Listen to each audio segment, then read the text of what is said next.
नमस्कार, देवभूमि लाइव देख रहे हैं आप और मैं हूं आपके साथ रंजना सिंह राठौड़। बुलेटिन का आगाज करेंगे।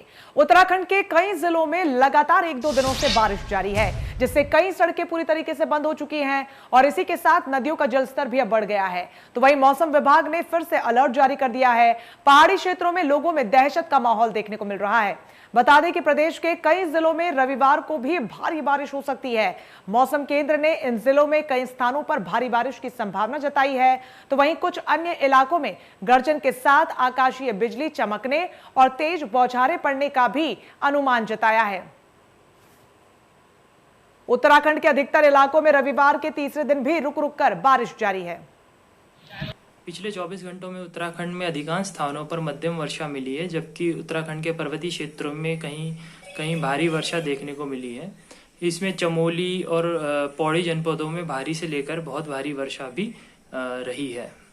आज भी उत्तराखंड में वर्षा का दौर जारी रहेगा और अधिकांश स्थानों पर मध्यम वर्षा मिलने की संभावना है, जबकि उत्तराखंड के विशेषकर पर्वतीय क्षेत्रों में भारी से लेकर बहुत भारी वर्षा मिलने की संभावना है।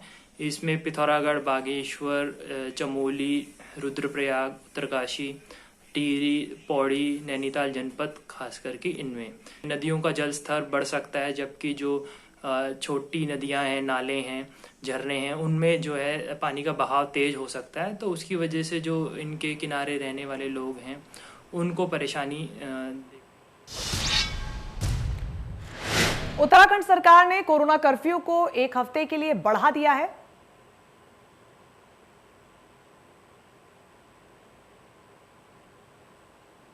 तो तस्वीरें आपको दिखा रहे हैं जहां पर बारिश के कारण कई सड़कें पूरी तरीके से बंद हो गई हैं। रुक रुक कर बारिश लगातार जारी है। मौसम विभाग ने अलर्ट जारी किया है, रविवार के दिन भी भारी बारिश हो सकती है।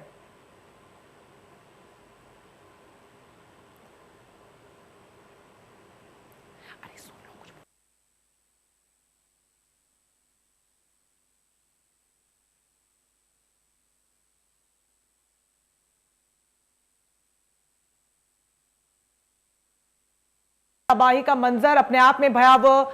ग्रामीण लोग अब यहां पर दहशत के माहौल में जीने को मजबूर हैं, क्योंकि पिछले 24 घंटे से लगातार बारिश हो रही है। पहाड़ी क्षेत्रों में दहशत का माहौल देखने को मिल रहा है। मौसम विभाग ने हालांकि इसको लेकर अलर्ट जारी कर दिया है, जहां पर रविवार के दिन यानी आज के दिन भी भारी बारिश की संभावना जताई गई है। कई जिलों में भारी बारिश की संभावना है, जिसमें चमोली, रुद्रप्रयाग, पौड़ी, बागेश्वर में बारिश लगातार जारी है। पिथौरागढ़, बागेश्वर, चमोली, उत्तरकाशी, टिहरी में भी बारिश को लेकर लगातार तस्वीरें सामने आ रही है।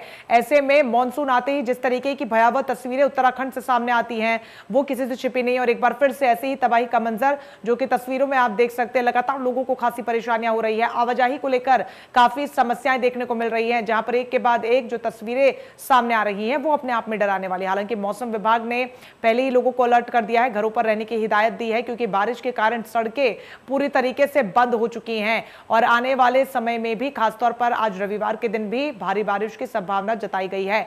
पहाड़ी क्षेत्रों में दहशत का माहौल लगातार बना हुआ है। लोग खासे दहशत में हैं, क्योंकि जिस तरीके से भारी बारिश हो रही है, जल जमाव की स्थिति बन गई है। पूरी तरीके से जलमग्न यहां पर सड़कें हो चुकी हैं। ऐसे में बारिश के कारण कई सड़कों को पूरी तरीके से बंद कर दिया गया है। इस बड़ी खबर पर ज्यादा जानकारी के साथ सुभाष गौड़ हमारे सहयोगी सीधा हमारे साथ जुड़ रहे हैं। सुभाष, जिस तरीके की स्थिति देखने को मिल रही है, क्या कुछ तस्वीरें आने वाले समय में देखने को मिल सकती है? क्योंकि उत्तराखंड एक ऐसा राज्य जहां पर मानसून आते ही तबाही की तस्वीरें सामने आने लगती हैं।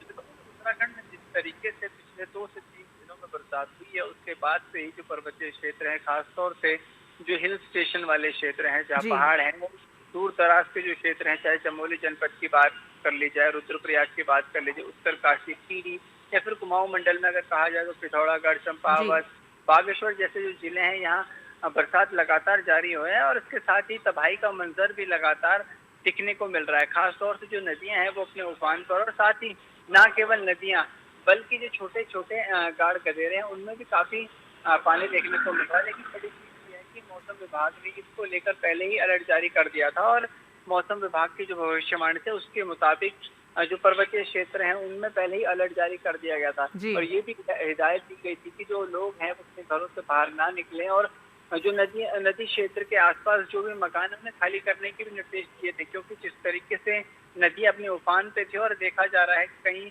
क्षेत्र ऐसे हैं जहां नदी की वजह से जो सड़कें हैं वो भी अवरुद्ध हुई हैं, साथ ही भूस्खलन जैसी स्थिति देखने को मिल रही है। और खासतौर से उत्तराखंड के चमोली डिस्ट्रिक्ट की बात कर ली जाए और रुद्रप्रयाग की बात कर लीजिए तो इन क्षेत्रों में कई सड़कें पिछले लंबे समय से बंद थी, जिसको लेकर लगातार प्रशासन इन्हें खोलने की कोशिश कर रहा है, लेकिन उसके बाद फिर से किसी दूसरे स्थान पर भूस्खलन हो रहा है।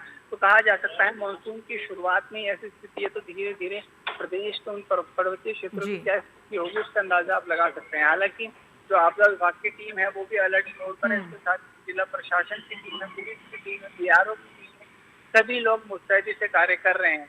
यानी कि जो मुख्य अगर बात कही जाए तो जो जिला प्रशासन के जिला अधिकारी हैं उनके पास अहम भूमिका हो जाती है कि इस डिजास्टर जैसी स्थिति में किस तरीके से वो अपने जिले को सुरक्षित रख पाए।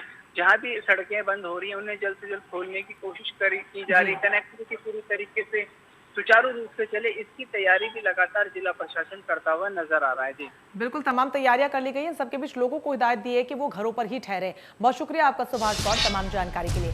आगे बढ़ेंगे। उत्तराखंड सरकार ने कोरोना कर्फ्यू को 1 हफ्ते के लिए बढ़ा दिया है। शासकीय प्रवक्ता सुबोध उनियाल ने कोविड कर्फ्यू और 4 धाम यात्रा के संबंध में जानकारी दी है। उन्होंने बताया कि उच्च स्तर पर लिए गए निर्णय के अनुसार 22 जून से 29 जून तक कोविड कर्फ्यू में कुछ ढील के साथ लागू जरूर रहेगा। जनरल मर्चेंट, परचून इत्यादि दुकानें शनिवार रविवार को छोड़कर सप्ताह में 5 दिनों के लिए पहले की तरह ही खोली जाएंगी। तो वहीं होटल रेस्टोरेंट 50% डाइनिंग क्षमता के साथ खोले जा सकेंगे। रात 10 बजे से सुबह 6 बजे तक बंद रहेंगी दुकानें। बार भी 50% की क्षमता के साथ खुलेंगे। सभी सरकारी, सरकारी, निजी कार्यालय 50% क्षमता के साथ खुलेंगे। आवश्यक सेवाओं से संबंधित कार्यालय पूरी क्षमता के साथ खुलेंगे। 4 धाम यात्रा 1 जुलाई से बद्रीनाथ चमोली जनपद के लिए, केदारनाथ रुद्रप्रयाग जनपद के लिए और गंगोत्री यमुनोत्री उत्तरकाशी जनपद वासियों के लिए खुलेगी। 11 जुलाई से उत्तराखंड राज्य वासियों के लिए भी 4 धाम यात्रा खोल दी जाएगी। इसके लिए RT-PCR या फिर एंटीजन या फिर रैपिड टेस्ट होना अनिवार्य होगा। राज्य में प्रवेश के लिए या फिर मैदान से पहाड़ पर जाने के लिए RT-PCR या एंटीजन या रैपिड टेस्ट जरूरी होगा।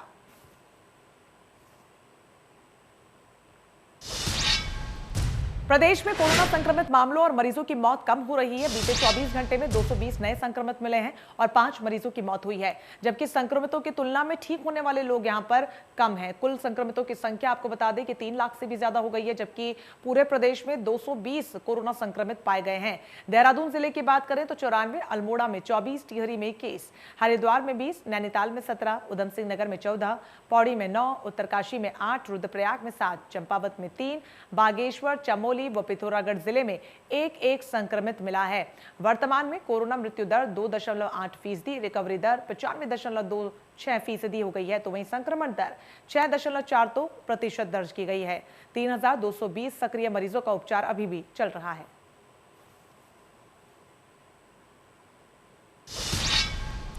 खबर हरिद्वार से, जहां पर विश्व प्रसिद्ध आध्यात्मिक संस्थान शांति कुंज की स्थापना पर स्वर्ण जयंती के मौके पर भारत सरकार ने डाक विभाग ने 5 रुपए का डाक टिकट जारी किया। डाक टिकट विमोचन कार्यक्रम गायत्री परिवार के संस्थापक युग ऋषि पंडित श्री राम शर्मा आचार्य जी के महाप्रयाण दिवस यानी कि गायत्री जयंती के मौके पर किया गया। ये कार्यक्रम देव संस्कृति विश्वविद्यालय के मृत्युंजय सभागार में आयोजित किया गया। विमोचन कार्यक्रम में मुख्य अतिथि केंद्रीय कानून मंत्री रविशंकर प्रसाद नई दिल्ली से ऑनलाइन जुड़े। विशिष्ट अतिथि के रूप में मुख्यमंत्री तीरथ सिंह रावत, अखिल विश्व गायत्री परिवार प्रमुख डॉक्टर प्रणव पांड्या रहे। संपूर्ण कार्यक्रम कोविड-19 के अनुशासनों द्वारा पालन करते हुए आयोजित किया गया।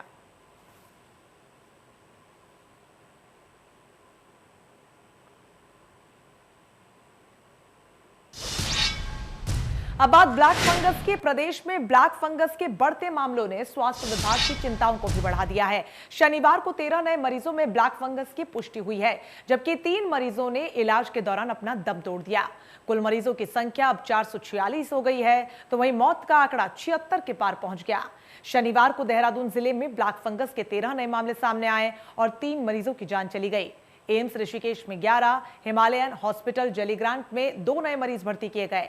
एम्स ऋषिकेश में 3 मरीजों ने दम तोड़ दिया, जबकि 4 मरीजों को ठीक होने के बाद घर भेज दिया गया। प्रदेश में अब कुल मरीजों की संख्या 446 हो गई है।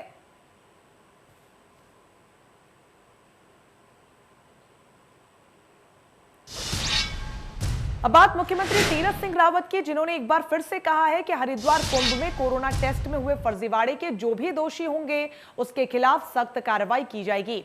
इस मामले की उच्च स्तरीय जांच बिठा दी गई है और जो भी दोषी होगा उसको बख्शा नहीं जाएगा। कोरोना फर्जी जांच मामले में मुख्यमंत्री पूरी तरीके से सख्त होते हुए नजर आ रहे हैं। सख्त देखिए, पहले हमने सामान्य जांच की थी, उसमें भी कुछ खामियां पड़ी। एसआईटी की जांच की है, जो भी दोषी पाया जाएगा उसके खिलाफ सख्त से सख्त कार्रवाई होगी, ये हमने तय की। उधम सिंह नगर के प्रभारी सतपाल महाराज ने रुद्रपुर में जिले के अधिकारियों के साथ बैठक की। सतपाल महाराज ने इस दौरान अधिकारियों से खासा नाराज हुए नजर आए। महाराज ने उधम सिंह नगर में लॉ एंड ऑर्डर को सही करने के निर्देश दिए। इसके अलावा सतपाल महाराज ने पीडब्ल्यूडी के अधिकारियों की भी जमकर उनको लताड़ा। खनन और अवैध वसूली पर निर्देश देते हुए सतपाल महाराज ने एसएसपी से कहा कि आप भेष बदल कर जाइए और वसूली करने वालों पर कार्रवाई करें।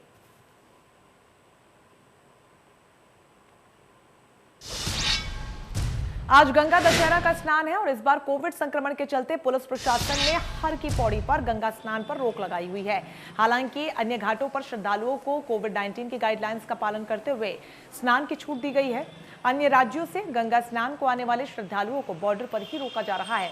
पुलिस प्रशासन ने अन्य प्रदेश से श्रद्धालुओं के गंगा स्नान पर लगाई हुई है। हालांकि बारिश के चलते श्रद्धालु गंगा घाटों पर कम ही नजर आ रहे हैं।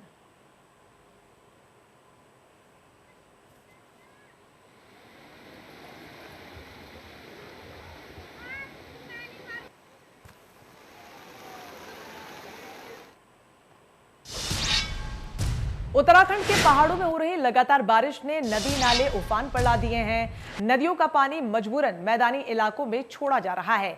कोसी नदी के उफान पर आने के बाद रामनगर बैराज के सभी गेटों को खोल दिया गया है, जिससे उत्तराखंड के मैदानी इलाकों से लेकर यूपी के कई इलाकों में बाढ़ का खतरा मंडरा रहा है।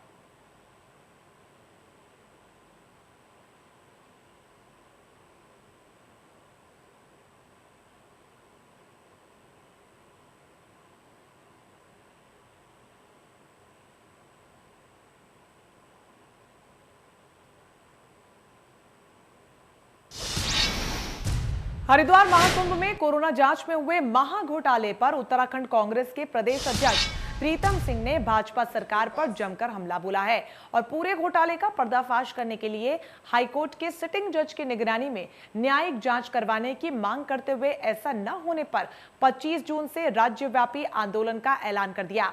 प्रीतम सिंह ने कहा कि कांग्रेस आगामी 25 जून को हरिद्वार में गंगा तट पर उपवास करेगी, वो उसके बाद पूरे राज्य में आंदोलन चलाया जाएगा।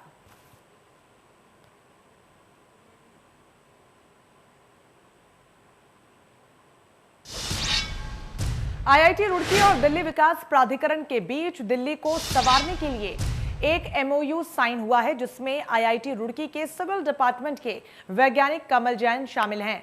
बता दें कि 1962 के बाद से दिल्ली का कोई मास्टर प्लान नहीं हुआ है, इसीलिए दिल्ली विकास प्राधिकरण और आईआईटी रुड़की मिलकर दिल्ली का नक्शा तैयार करेंगे। तो वहीं 20 वर्षों यानी कि 2041 में सपनों की दिल्ली का नवनिर्माण होगा।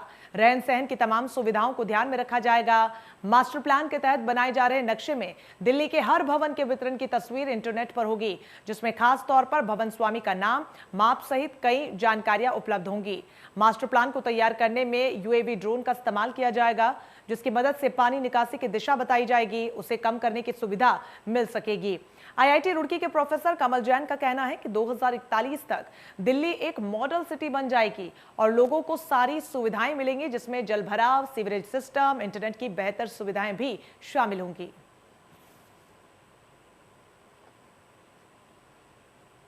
गवर्नमेंट का मकसद है कि स्मार्ट सिटी बनाई जाए, नई स्मार्ट सिटी बनाई जाए और जो एग्जिस्टिंग हैं उसमें भी फैसिलिटीज़ बढ़ाई जाए। तो वो फैसिलिटीज़ तभी बढ़ाई जा सकती हैं जबकि जो एग्जिस्टिंग है उसके बारे में इंफॉर्मेशन हो। तो ये इंफॉर्मेशन आज तक कहीं भी इकट्ठी नहीं की गई है। जो नक्शे हैं वो स्मॉल स्केल में हैं, तो लार्ज स्केल मैप ज़रूरी होता है इस सब काम करने के लिए। 13 में से 4 जोन का हम लार्ज स्केल मैप बना रहे हैं। 2041 का मतलब ये है कि ये मॉडर्न सिटी जैसे होनी चाहिए, जिसमें सारी फैसिलिटीज़ हों और आपको जैसे नॉर्मल चीज़ है कि आपको पानी इकट्ठा नहीं होना चाहिए, वाटर सप्लाई होनी चाहिए, सीवरेज सिस्टम ठीक होना चाहिए, सफाई होनी चाहिए, फिर आपकी जो यूटिलिटीज़ हैं जितनी इंटरनेट है और ये सब है ये बेटर होनी चाहिए, रोड में कंजेशन नहीं होना चाहिए, ये सारी चीज़ें होनी चाहिए। उत्तराखंड में बारिश से अचानक नदियों का जलस्तर बढ़ गया है। मैदान से लेकर पहाड़ तक नदियां उफान पर हैं। ऋषिकेश और हरिद्वार में गंगा का जलस्तर देर रात अचानक बढ़ने से लोग दहशत में आ गए हैं। तो वहीं चमोली, रुद्रप्रयाग और श्रीनगर में भी अलकनंदा और मंदाकिनी नदी खतरे के निशान से ऊपर पहुंच गई हैं। उधर कुमाऊं में धौली और काली नदी के जलस्तर में और अधिक वृद्धि हो गई है। 6 बड़ी तस्वीरें आपको दिखा रहे हैं। रुड़की, रुद्रप्रयाग, उत्तरकाशी, ऋषिकेश, हरिद्वार और हल्द्वानी की तस्वीरें अपने आप में वहां के हालातों को बयां करते हुए कि जलभराव की स्थिति के बीच लोगों का जीवन यापन कितना मुश्किल हो रहा है। लोग दहशत में जीने को मजबूर है क्योंकि बारिश की वजह से हर जगह जलभराव की स्थिति देखने को मिल रही है और लगातार बारिश जारी है। और आने वाले 24 घंटे में मौसम विभाग ने पहले अलर्ट जारी कर दिया है कि कई जिलों में भारी बारिश हो सकती है।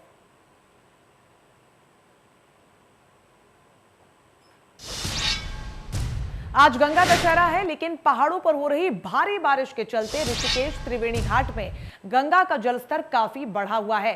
पूरा घाट गंगा जल से भरा हुआ है। लगातार बढ़ते हुए जलस्तर को देखते हुए पुलिस और प्रशासन द्वारा घाट पर जाने से लोगों को रोका जा रहा है।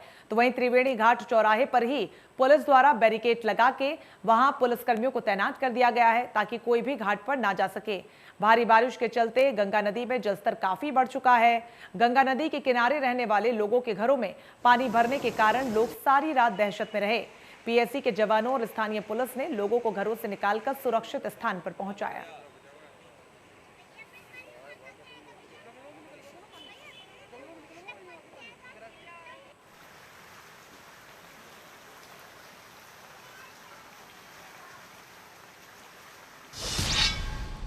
पहाड़ों पर लगातार हो रही बारिश के चलते गौला नदी का जलस्तर लगातार बढ़ता जा रहा है। गौला बैराज में सिंचाई विभाग ने अलर्ट अलार्म बजाकर नदी किनारे रहने वाले लोगों को चेतावनी जारी कर दी है। गौला बैराज के सभी गेटों को खोलकर नदी में 3800 क्यूसेक पानी छोड़ा गया। पानी की निकासी होने से तराई क्षेत्रों में नदियों का जलस्तर लगातार बढ़ता जा रहा है। जलस्तर अभी आने वाले समय में और भी बढ़ने की उम्मीदें हैं क्योंकि अगले 2 दिन मौसम विभाग ने भारी बारिश का अलर्ट जारी किया है। हल्द्वानी की बात करें तो देर रात से अब तक 54 एमएस बारिश रिकॉर्ड की गई है। सिंचाई विभाग के अधिकारियों के मुताबिक गौला नदी का जलस्तर लगातार बढ़ रहा है।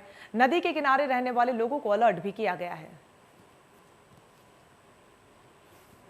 अभी वर्तमान में 41,400 क्यूसेक के लगभग पानी चल रहा है। ये लगातार बढ़ रहा है और जो है हमने इसके लिए शासन, पुलिस सबको अलर्ट कर दिया है। हमारे यहाँ अलर्ट करने के लिए ये फ़ोन लगा है। उसके अलावा हमारे पास वायरलेस है और सचेत करने के लिए हमने अलार्म सिस्टम जो अभी हमने 2 साल पहले ही लगाया था। ये 40 साल में पहली बार लगा है यहाँ। इससे पहले अलार्म सिस्टम नहीं था। और उसके अलावा हम लोग फ़ोन से, व्हाट्सएप से कंट्रोल, जिला आपदा कंट्रोल को, आप एसडीएम्स को, आसपास के थानों को, किच्छा, बरेली, यहाँ सबको हम सूचित करते हैं जो इससे प्रभावित हो सकते हैं। 41,400 क्यूसेक इस समय फ्लड है। हमारा 10,000 तक जो फ्लड रहता है, 10,000 तक के पानी को हम फ्लड नहीं मानते हैं, वो न्यूनतम माना जाता है। 10,000 से 30,000 क्यूसेक तक मध्यम, मीडियम फ्लड मानते हैं और 30,000 से ऊपर हमारा जो है वो हाई फ्लड हो जाता है। अभी वर्तमान में 41,000। ऋषिकेश में राम झूला स्वर्ग आश्रम क्षेत्र में गंगा नदी का जलस्तर बढ़ने के कारण घाट पूरी तरीके से जलमग्न हो गए हैं। घाट पर भारी मात्रा में पानी भरने के कारण घाट के नीचे त्रिपाल व पन्नी लगाकर रहने वाले कुछ लोग जो भीख मांगकर अपना गुजारा करने वाले और कुछ फक्कड़ साधु पानी में फंस गए। जैसे ही इसकी सूचना नगर पंचायत अध्यक्ष माधव अग्रवाल को मिली, नगर पंचायत अध्यक्ष माधव अग्रवाल, स्थानीय दुकानदार मनोज पोरवाल सहित कई दुकानदारों ने जान जोखिम में डालकर नदी में उतर गए और घाट पर पहुंचकर पानी में फंसे लोगों की जान बचाई। और कुछ फक्कड़ साधु जो कि घाट पर रात को सो जाते हैं वो भी फंस गए, जिनको नगर पंचायत अध्यक्ष माधव अग्रवाल व स्थानीय दुकानदारों ने सुरक्षित बाहर निकाला।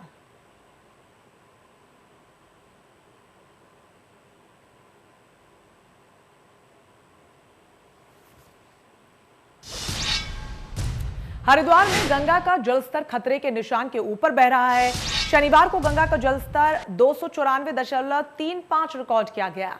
पहाड़ी जिलों में लगातार हो रही बारिश के बाद गंगा का जलस्तर इतना बढ़ा है। यूपी सिंचाई विभाग के आला अधिकारी हरिद्वार के भीमगोड़ा बैराज पर पहुंचकर गंगा के जलस्तर पर अपनी नजर बनाए हुए हैं। गंगा के बढ़े जलस्तर के बाद हरिद्वार जिला प्रशासन भी अब अलर्ट मोड पर है। सभी बाढ़ चौकियों से अलर्ट रहने के लिए कह दिया गया है।